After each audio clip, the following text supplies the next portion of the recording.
কি হৈছে মানে মইতো যেতিয়া তাৰমানে মোৰ ঘৰৰ পৰা ফোন কৰিলে মানে আমাৰ যিজন মোৰ মানে ফুলখালীৰ হাজবেণ্ডে তো সি ফোন কৰাৰ পিছত মই তেতিয়া আহিলোঁ আহি দেখিলোঁ যে ল'ৰা দুটা মানে সৰু ছোৱালী এজনী আৰু ল'ৰাজনক মানে কোনোবাই আহি মানে গলত চিপি ধৰিছে বুলি ক'লে মোক সি কোৱাৰ পিছত যেতিয়া গলত চিপি ধৰিছে বুলি কৈছে তেতিয়া মই গৈ চালোঁ যে ল'ৰাজনৰ গলত কিছু অলপ লাল লাল দাগ আছে আৰু ছোৱালীজনৰ দাগ আছে যে কাই ক'ত কৰিবলৈ সুধিলোঁ কেনেকা হ'ল সুধিলোঁ সোধাত ক'ল যে মানে কোনোবা ল'ৰা আহিছিল যে ৰেড চিলি ল'ব মই দোকানৰ পৰা এই মছলা পেকেট এটা তো সি ক'ৰবাত বোলে পাৰ্টি খাই আছে নেকি তেতিয়া তাৰপিছত সেই ৰেড চিলিটো লৈ মই মানে লৈ আহি দেখা পাওঁ যে মোৰ ল'ৰা আৰু ছোৱালীজনক গলত টিপি আছে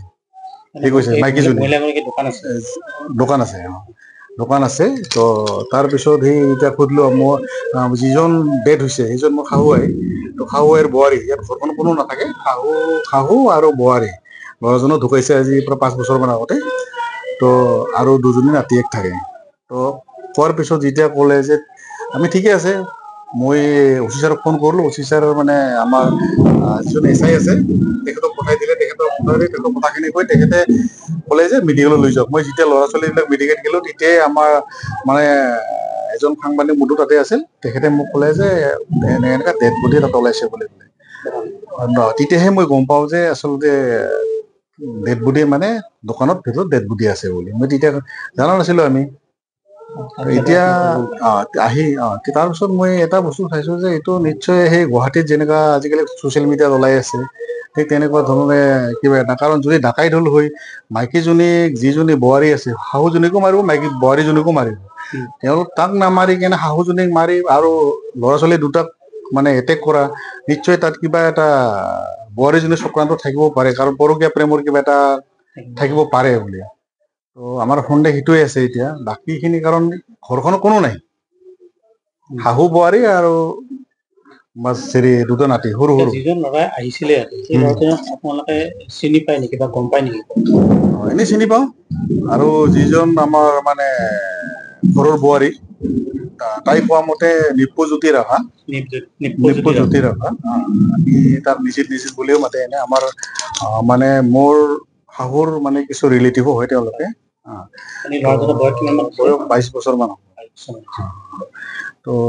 এতিয়া বস্তুখিনি আমি যেতিয়া অলপমান ষ্টাডি কৰি চাই আছো যেনিবা চাই দেখা পালে আমি তাতে আমাৰ বহুত মানুহ ওলাই আহিল পিছত আহাতে কোনোবা এটা এযোৰ চেণ্ডেল আৰু মানে এটা চাকু সৰু চাকু এটাত ৰাখি থৈ দিছে আৰু কি আহিছে বাকীতো আৰু একো দেখা নাই আৰক্ষী আহি তদন্ত চলি আছে এতিয়া তদন্ত মানে আৰক্ষীয়ে কি তদন্ত কৰে সেইটো আৰু কাৰণ ঘৰখনৰ কোনো মানুহ নাথাকে আপুনি কি বিচাৰে ন্যায় হোৱাটো বিচাৰো আমি কাৰণ উচিত তদন্ত হওক উচিত তদন্ত পাই দোষী শাস্তি পাওক কাৰণ আজি চাওক এই মানে সৰু নিৰ্দোষী ছোৱালী আৰু ল'ৰাজন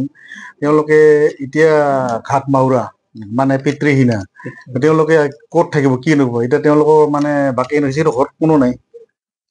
তো এনেকুৱা কণ্ডিশ্যন হ'ল এতিয়া তাৰমানে আমি এতিয়া উপায় নাই আৰু আমি কিবাকে অলপ চাব লাগিব আৰু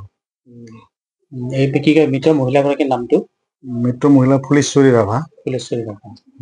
কিমান বয়স হ'ব বয়স আপোনাৰ 59 মান আৰু যিটো মানে পান কাৰ্ড হেৰি আছে সেইখিনি